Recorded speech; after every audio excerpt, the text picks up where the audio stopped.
Rail line, সেখানে 2 rail লাইনে 2টা ট্রেন চলমান আছে, এই প্রসঙ্গ আছে এখানে আর কি।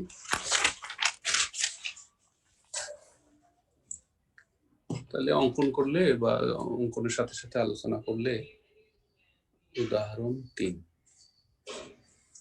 একদম উদাহরণের মতো অঙ্ক আছে এখানে, ওই যে 6 নম্বর অঙ্কটা আর কি।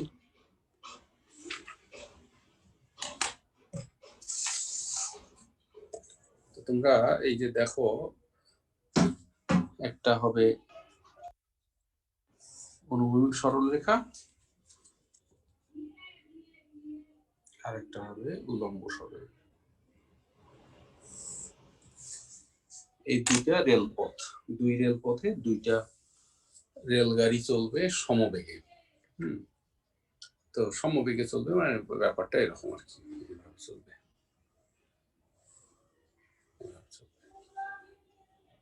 তো এখানে বলা হয়েছে যে পরস্পর লম্বভাবে মিলিত 2টি সরল রেলপথ, মানে যার গতি সব সরল পথ হবেই, হতে বাধ্য।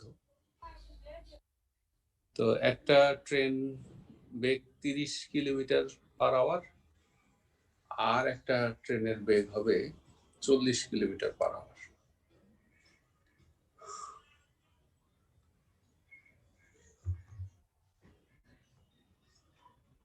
ঠিক আছে, একটা 30 কিলোমিটার/আওয়ার বেগ আর একটা 40 কিলোমিটার/আওয়ার।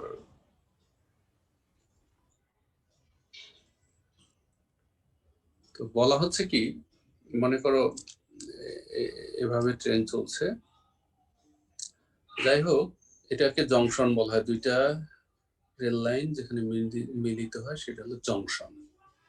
তাহলে এই কলমটা যে ট্রেনকে নির্দেশ করছে সেটা হরিজন্টালি চলছে, আর এইটা ভার্টিক্যালি চলছে, এইভাবে চলছে।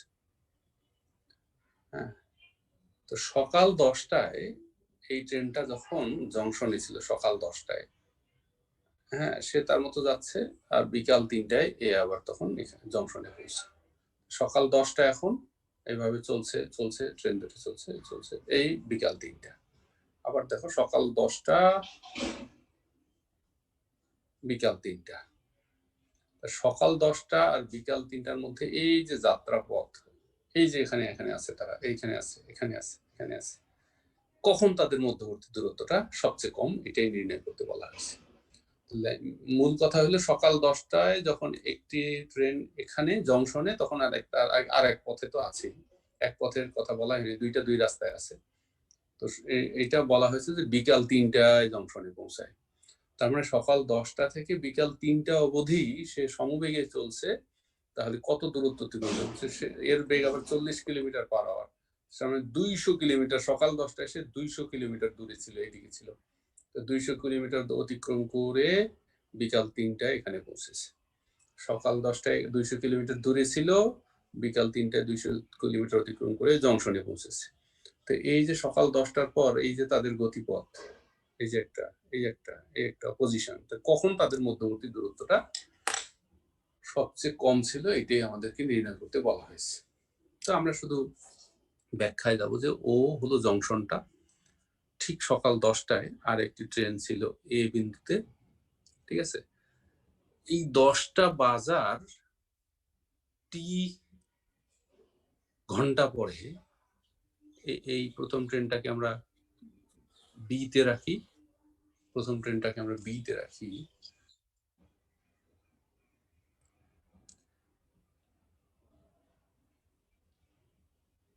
স্যার নিচের দিকে দেখা যাচ্ছে না স্যার। আচ্ছা আচ্ছা, এটা কার ভিডিও আমি দেখতে পাচ্ছি, সেটাই হলো আমার স্ক্রিনে। কি তোমরা দেখতে পাচ্ছ একটা ফ্যান ঝুলে আছে? জি স্যার, সবুজ ফ্যান। জি স্যার। হ্যাঁ হ্যাঁ, এটা কে, নাম টাম কিছু নাই? স্যার জয়েন করতেছে তো, হ্যাঁ মানে জয়েন করতেছে, এখনো জয়েন হয় নাই। Sanjay sir, roll 15 Sanjay. এরকম জয়েন হয়নি এখনো নাকি? স্যার প্রথম থেকে স্যার এমন ছিল। আবার মাঝে মাঝে নেটওয়ার্কের সমস্যা, নেটওয়ার্ক সমস্যা না, চেহারাও দেখা যাচ্ছে মাঝে মাঝে। আচ্ছা যাক, এগুলো দেখে লাভ নেই। তো সকাল 10টা টি ঘন্টা পরে প্রথম ট্রেনটা প্রথম ট্রেনটা মাইক অফ করে দাও ওমর ফারুক। তো প্রথম ট্রেনটা এখানে পৌঁছালো, মনে করো বিতে বা সিতে, যেটাই ধরি না কেন, আচ্ছা বিতে ধরলাম, আর দ্বিতীয় ট্রেনটা সিতে গেল। তো এর বেগ তো বেশি, একই সময়ে ও যতটুকু যাবে বেশি যাবে, এইটুকু আমরা বোঝাতে চাই আর কি। হ্যাঁ, তো এই সকাল কখন তাদের মধ্যবর্তী দূরত্বটা সবচেয়ে কম হবে সেটা আমাদেরকে দেখাতে বলা হয়েছে। তাহলে এই যে বিসি ডিস্টেন্সটা, এটা আমরা মেজার করব। তাহলে আমরা বলছি যে মনে করি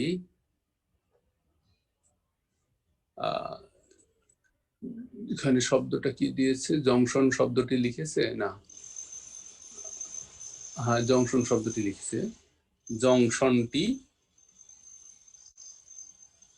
ও, ঠিক আছে। সকাল 10টায় প্রথম ট্রেনটি ও বিন্দুতে এবং দ্বিতীয় ট্রেনটি এ বিন্দুতে অবস্থান করে।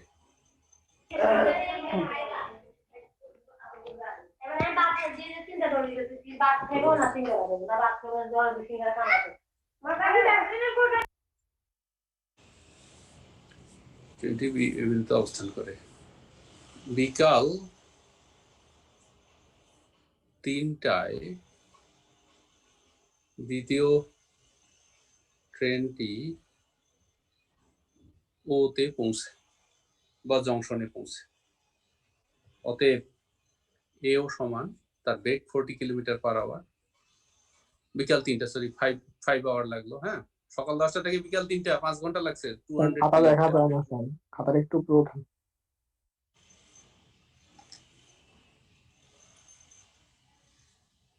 সকাল 10টা থেকে বিকাল 3টা 5 ঘন্টা লেগেছে, 40 কিলোমিটার/আওয়ার বেগ। ধরি সকাল 10টার টি ঘন্টা পর ট্রেন দুইটির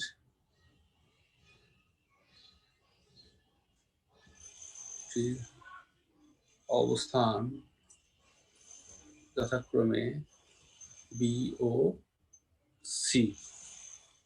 তাহলে ওবি সমান 30t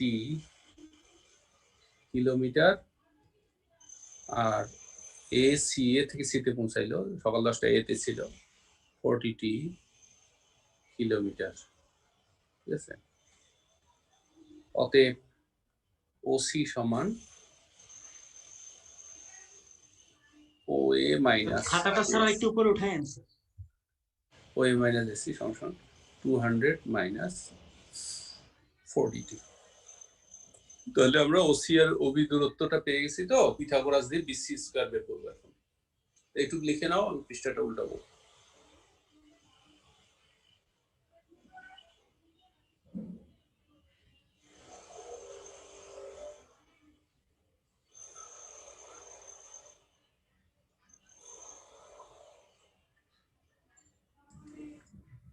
স্যার জংশনটা আরেকবার একটু বলবেন স্যার। জংশন মানে হলো যে দুইটা রেলপথ যে পয়েন্টে মিলিত হয় সেটাকে জংশন বলা হয়।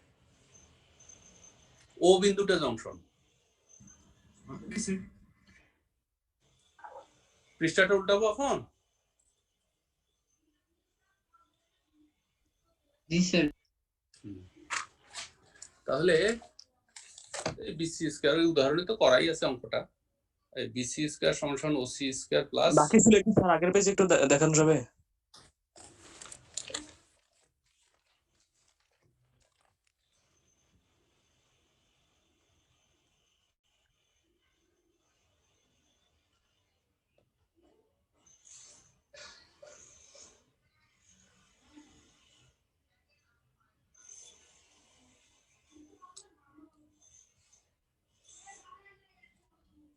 জি স্যার হয়েছে, থ্যাংক ইউ স্যার। আচ্ছা, সি স্কয়ার হিসাব করো, মানগুলো তো লেখা আছে খাতায়। তাহলে ও সি স্কয়ার হলো তোমার 200 মাইনাস 40t আর ও বি স্কয়ার হলো 30t হোল স্কয়ার। তো ক্যালকুলেশনের সুবিধার্থে 10 কমন নিচ্ছে, এখান থেকে 10 স্কয়ার হয়ে গেলে 100 হয়, তাহলে থাকে এইখানে 10 চলে গেলে 20 থাকে, আর 10 চলে গেলে 4 থাকে 4t, আর এখানকার 10 চলে গেলে থাকে 3t।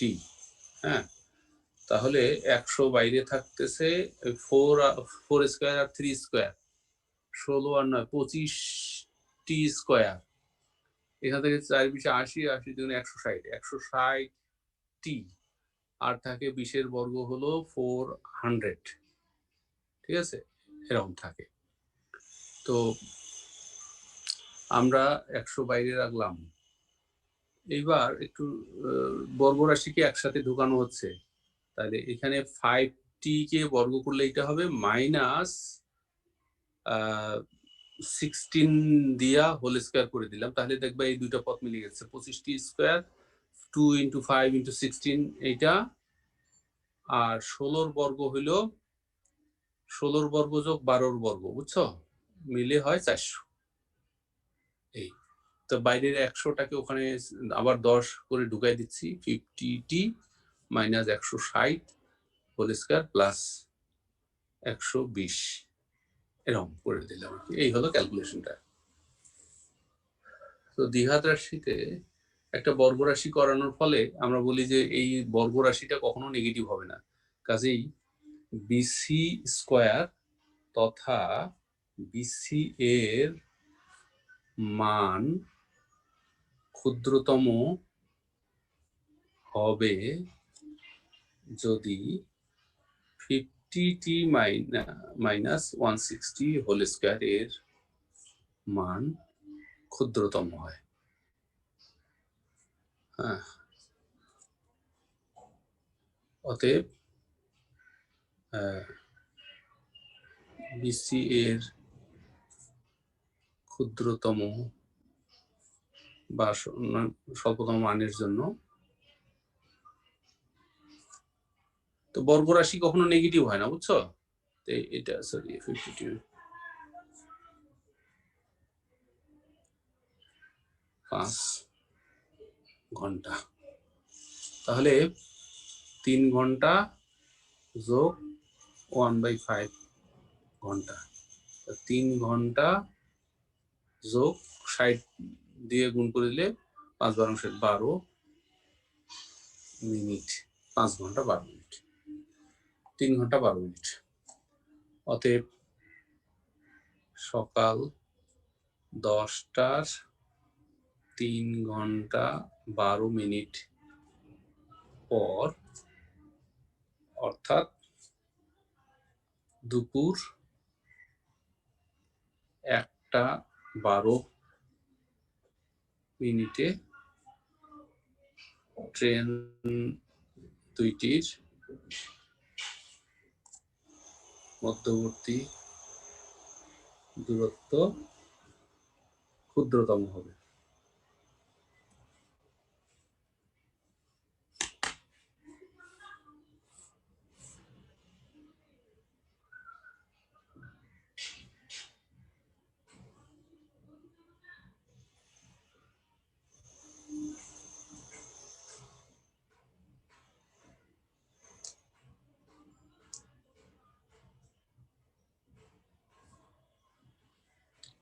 উদাহরণে করা আছে।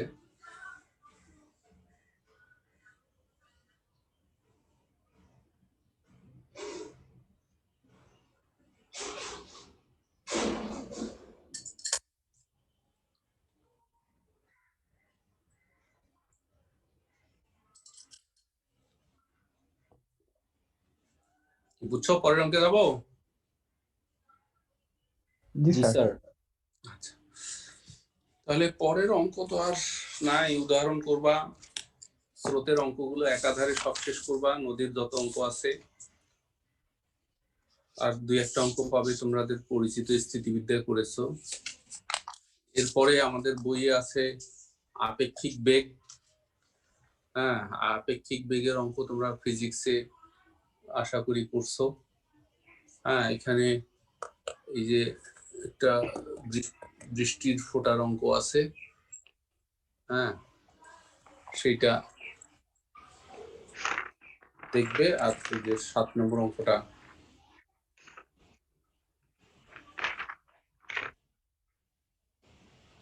এই 7 নম্বর অঙ্কটা এটা দেখবে। স্যার 9.1 শেষ। তো 9.1 তোমরা স্রোতের মাত্র 2টা অঙ্ক করাইছি না, এই 2টা কি বুঝছো? জি স্যার। তো বুঝলে এই যে উদাহরণেও দেখবে কয়েকটা অঙ্ক আছে, এখানেও কিন্তু একটু ঘুরে ফিরে এই ধরনের অঙ্ক আছে। হ্যাঁ, তো এই এক জাতীয় অঙ্ক তোমাদেরকে শেষ করে ফেলতে হবে। আর এই যে এখন যে অঙ্কটা করাইলাম, এখানে অনুশীলনের 6 নম্বর অঙ্ক একই অঙ্ক। হ্যাঁ, আর এখানে 8 নম্বর অঙ্কটা তোমরা স্থিতিবিদ্যায় করেছো। হ্যাঁ, তো এখানে অকারণে সময় নষ্ট করার খুব একটা দরকার নাই। এই অঙ্কগুলো 15 নম্বরটা করে দিলে ভালো হয়।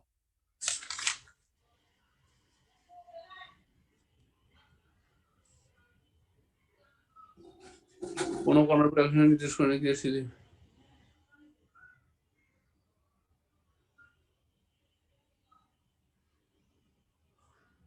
আচ্ছা, ইউভি বেগের লব্ধি ডাব্লু, তাই না? আর ভি কে বিপরীতমুখী করে তার স্থানে এত ব্রেক করলে মান লব্ধির মান অপরিবর্তিত থাকবে।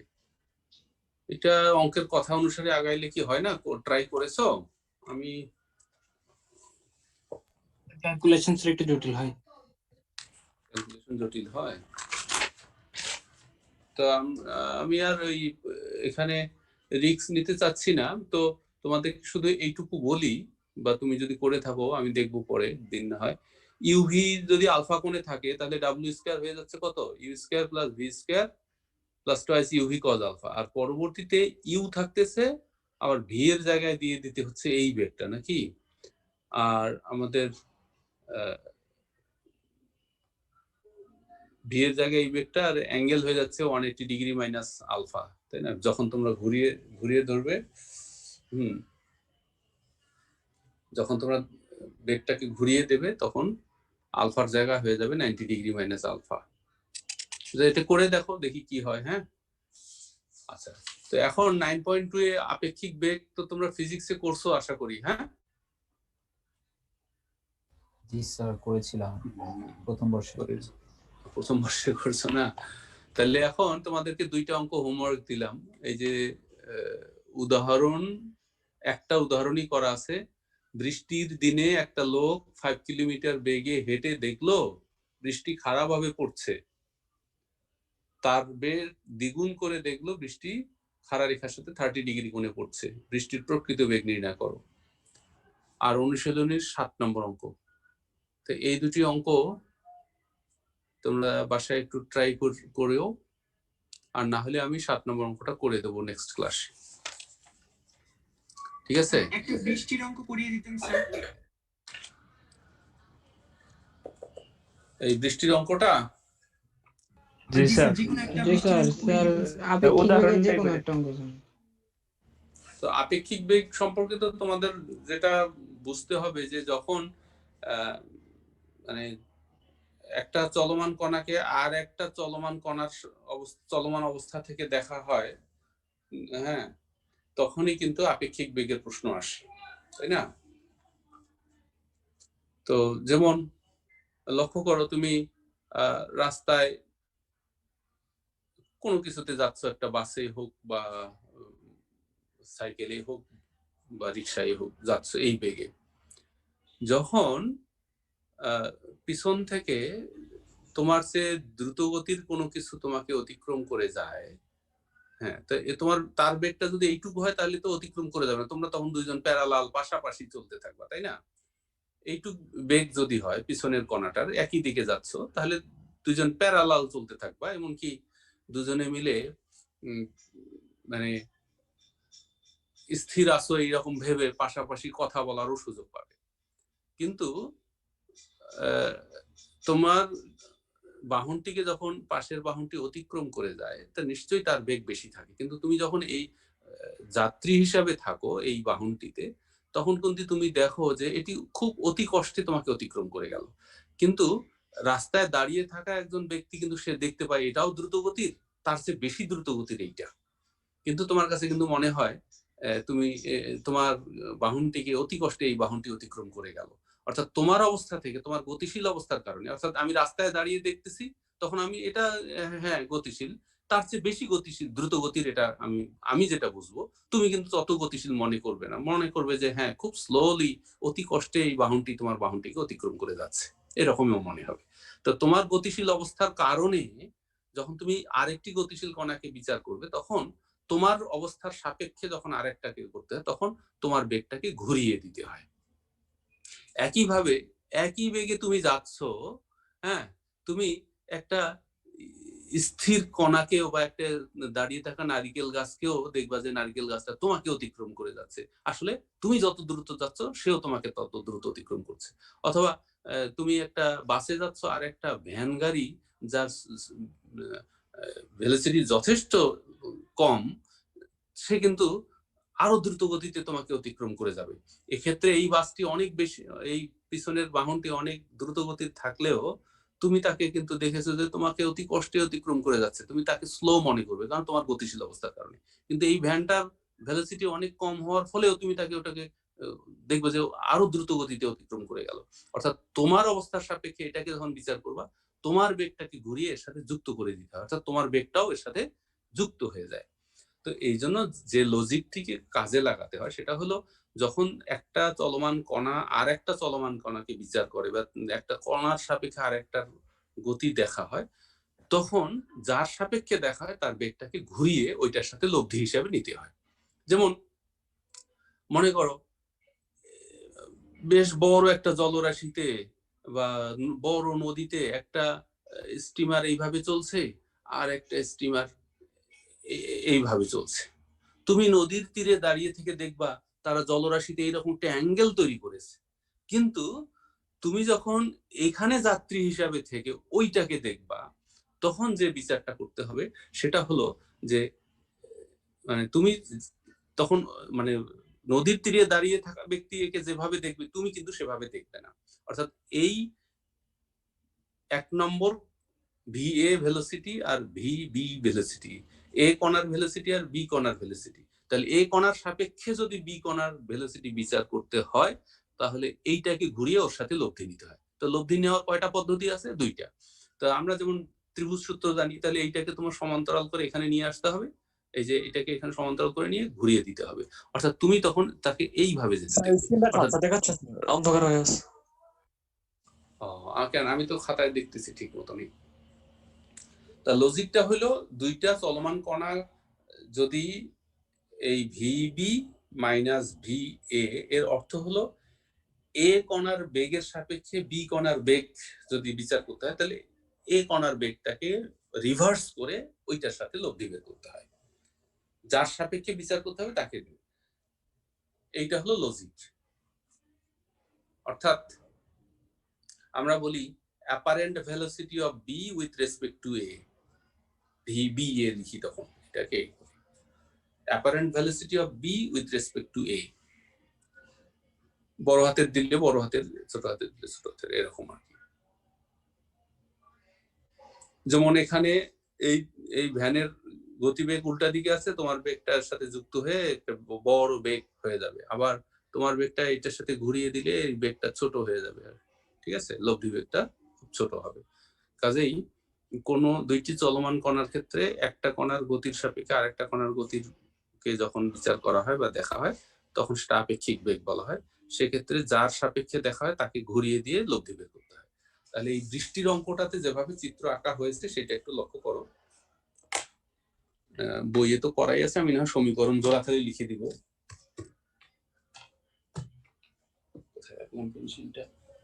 যার সাপেক্ষে করবো তাকে ঘুরিয়ে দিব স্যার? হ্যাঁ, তাকে ঘুরিয়ে দিতে হবে, যার সাপেক্ষে করবে তাকে ঘুরিয়ে দিতে হবে। যেমন তুমি 10 কিলোমিটার বেগে সামনের দিকে যাচ্ছ, পিছন থেকে 15 কিলোমিটার বেগে আরেকজন তোমাকে অতিক্রম করছে, অর্থাৎ একই পথে একই দিকে যাচ্ছ। আমি দেখবো পিছনের গাড়িটার বেগ 15, আমি যদি রাস্তায় দাঁড়িয়ে থাকি, কিন্তু তুমি যেহেতু 10 কিলোমিটার বেগে থেকে ওইকে বিচার করতেছো, তুমি দেখবা যে অতি কষ্টে সে তোমাকে ক্রস করে যাচ্ছে, তার মানে তুমি তাকে 5 কিলোমিটার বেগে দেখবে। তার মানে তুমি তোমার বেগটাকে ঘুরিয়ে, একই রেখায় একই দিকে ছিল তো, তুমি ওর 15-র সাথে তোমার 10 বিয়োগ করে দাও, তাহলে 5 পাবে, এরকম। আবার তুমি 10 কিলোমিটার বেগে যাচ্ছ, উল্টা দিক থেকে 5 কিলোমিটার বেগে যে ভ্যানটা আসতেছে, হ্যাঁ, তার বেগকে যদি তুমি দেখো, আমি তো দেখবো ভ্যানটা যথেষ্ট স্লো আসতেছে 5 কিলোমিটার বেগে, কিন্তু তুমি 10 কিলোমিটার বেগে ওর দিকে ধাবিত হচ্ছে বলে তোমার কাছে ওই ভ্যানটা 15 কিলোমিটার বেগ প্রাপ্ত মনে হবে, অতি দ্রুত সাই করে অতিক্রম করে যাবে। তার মানে তোমার 10 ঘুরিয়ে ভ্যানের 5-এর সাথে যুক্ত করে দাও, একই রেখায় আসো তো, বিপরীত দিকে ঘুরিয়ে দাও, এরকম। তো এই লজিকটা সব সময়ই কাজ করে। যেমন আমি তোমাদেরকে যেটা বলতে চাইছিলাম যে পানিতে দুইটা স্টিমার এইভাবে যাচ্ছে, তা আমি তো দেখবো পানির মধ্যে একদম দাগ পড়ে যায়, এই অ্যাঙ্গেলটাই তৈরি হয় আমি নদীর তীরে দাঁড়িয়ে যদি দেখি।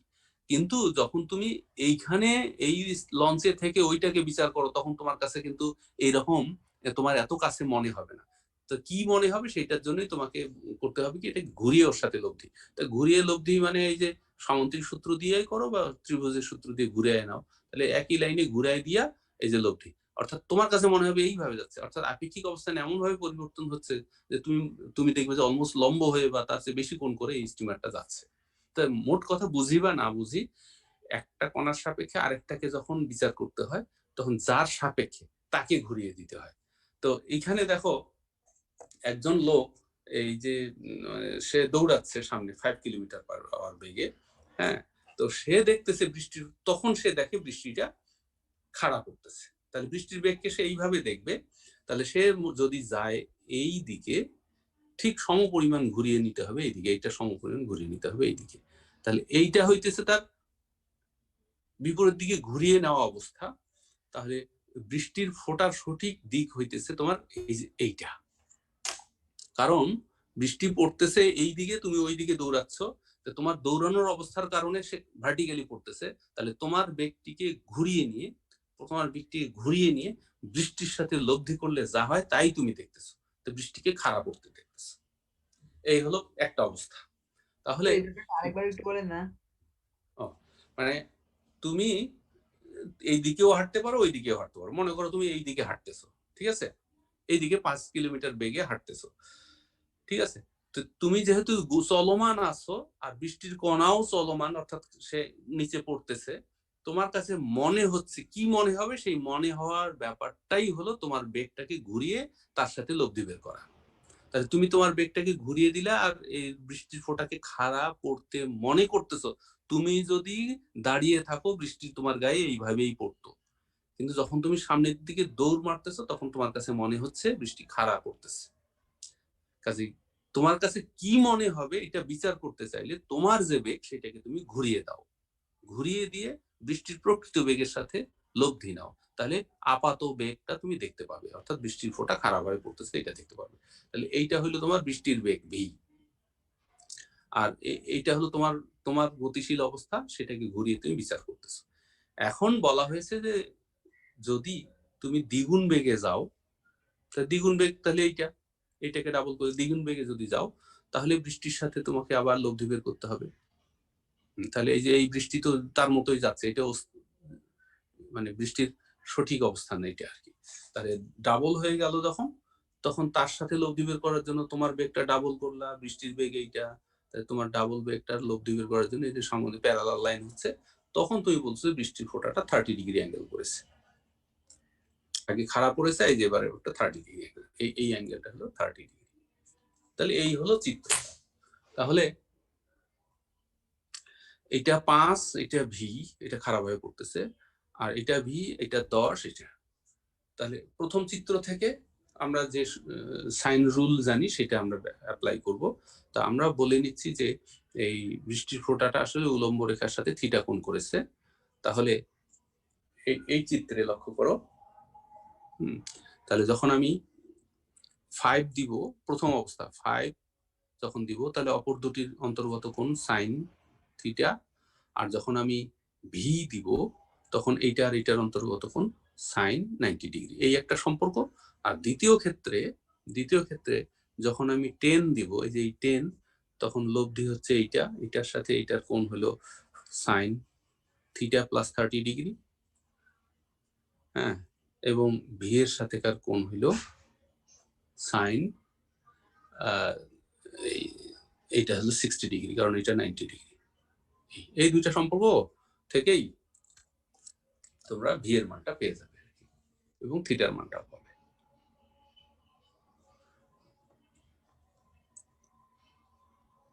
কি বুঝছো নাকি? জি জি স্যার। স্যার। হ্যাঁ স্যার। আরেকবার বললে মনে হতো স্যার। আচ্ছা, তাহলে আর একবার বলার সাথে আমি তোমাকে বলি যে আমি না হয় এইটা একবার বলবো নাকি চিত্র আরেকবার বুঝাই দিব? সবটা ফিগার। আচ্ছা, ফিগারটা তাহলে আমি আরো একবার নতুন সবটা করে স্যার। পেন্সিলটা যে কোথায় রাখলাম, মানে তুমি এই পথে হাঁটতেছো, আর হাঁটার কারণে তুমি বৃষ্টিকে খারাপ করতে দেখতেছো, হাঁটার কারণে তুমি বৃষ্টিকে খারাপ করতে দেখতেছো, ঠিক আছে? তাহলে তুমি যদি এই যে আমি এখানে এতটুকু ডিস্টেন্স বলছি যে এটা তোমার হাঁটার বেগ, আর ঠিক আছে, আর তাহলে একইভাবে উল্টায় দিব আর এদিকে ডাবল করে উল্টায় দিব। এখন কথা হচ্ছে যে